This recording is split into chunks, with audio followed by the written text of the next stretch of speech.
Assalamualaikum warahmatullahi wabarakatuh. Selamat sore, jelang maghrib. Salam sejahtera untuk kita semua. Perkenalkan, nama saya Teddy Maulana dengan NIM 21110244148. Jadi pada kali ini saya ingin mempresentasikan materi yang telah saya buat untuk ujian tengah semester dari mata kuliah jaringan dan kabel tentang materi IoT, Internet of Things. Saya mengambil materi seperti ini, membuka pintu menuju dunia ajaib dari Internet of Things atau IoT. Ya, kita harus memahami dulu IoT itu seperti apa sih. Jadi kita di sini akan belajar tentang IoT bersama-sama. Jadi kita akan mempersiapkan diri untuk konektivitas agar konektivitas yang luar biasa. IoT itu seperti apa sih? Itu adalah suatu konsep di mana objek dalam sehari-hari terhubung ke internet dan saling komunikasi.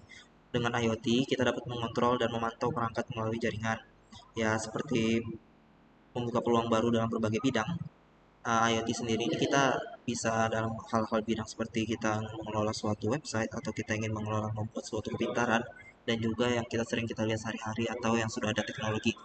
Mungkin kalau teman-teman berpikir contohnya adalah seperti uh, mungkin lampu merah atau juga sensor suhu atau yang saat kita temperatur itu seperti itu. Jadi itu adalah alat yang memang bisa melihat uh, suatu kepintaran dari itu sendiri. Misalnya kita ingin membuat sensor suhu atau jaringan atau sebagainya.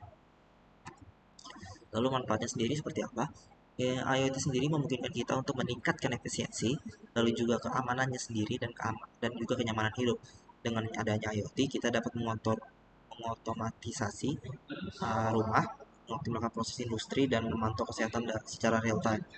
Maksudnya ini kita bisa mengontrol real time itu kita nggak perlu mengatur secara mungkin kerepotan saat kita berada di mana kita bisa mengatur lebih mudah dan juga kita untuk secara pengoptimalan dari prosesnya itu juga kita bisa selalu update dan lebih mudah untuk diproses dan juga ya dengan adanya ini sebenarnya akan mempermudah karena tentunya teknologi yang sering kita gunakan sehari-hari semuanya juga menggunakan dasar dari IoT itu sendiri.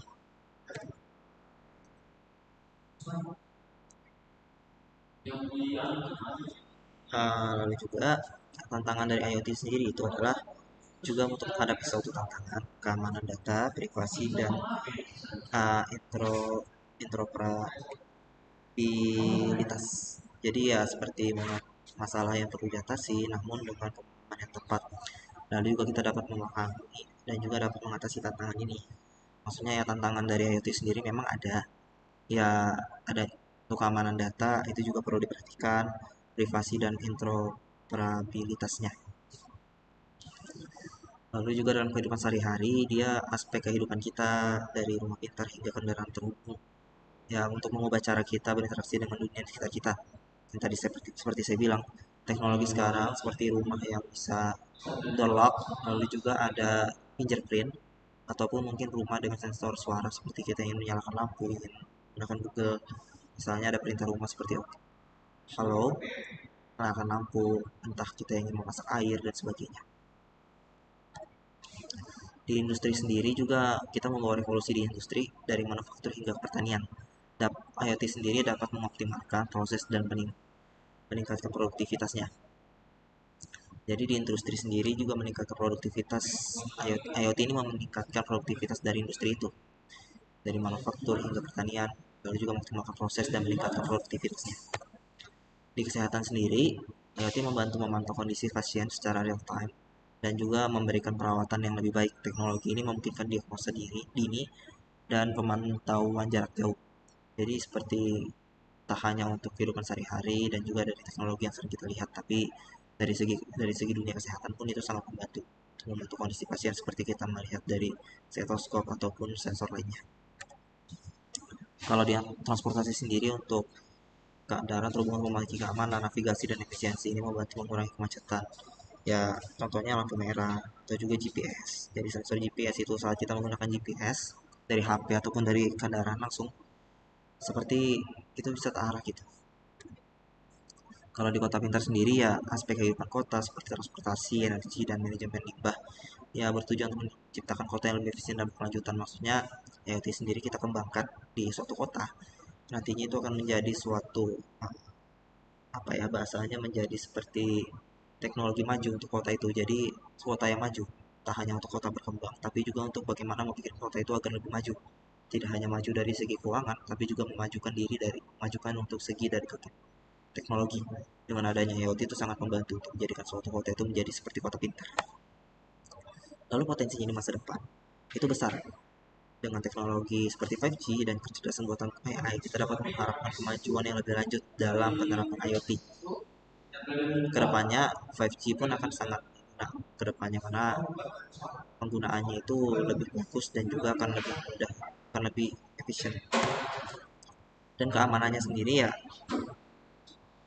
dapat menjadi perhatian utama dalam menghadapi ancaman cyber. Lalu perlindungan data dan jaringan adalah kuncinya. Jadi kita perlu mengadopsi praktik keamanan yang baik untuk melindungi ke perangkat IoT kita.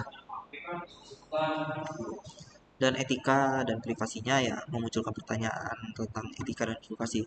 Karena memang kita perlu mempertimbangkan penggunaan data yang tepat dan menghormati privasi individu dalam menghadapi tantangan itu. Dan ya kesimpulannya adalah revolusi teknologi yang membuka pintu dunia ajaib konektivitas dengan yang tepat yang tidak mengubah cara kita hidup, bekerja, dan berinteraksi dengan dunia sekitar kita. Jadi IoT ini akan berguna banget, bahkan sampai sekarang pun sudah berguna karena membantu efisiensi kerja kita, kehidupan kita, maupun hal-hal lainnya. Ya, terima kasih. Mungkin itu saja materi singkat dari saya. Kurang lebih saya mohon maaf. Terima kasih. Mohon maaf jika waktunya tidak sampai. Saya terima kasih kepada Pak Hamada dan juga materi. Terima kasih. Wassalamualaikum warahmatullahi wabarakatuh.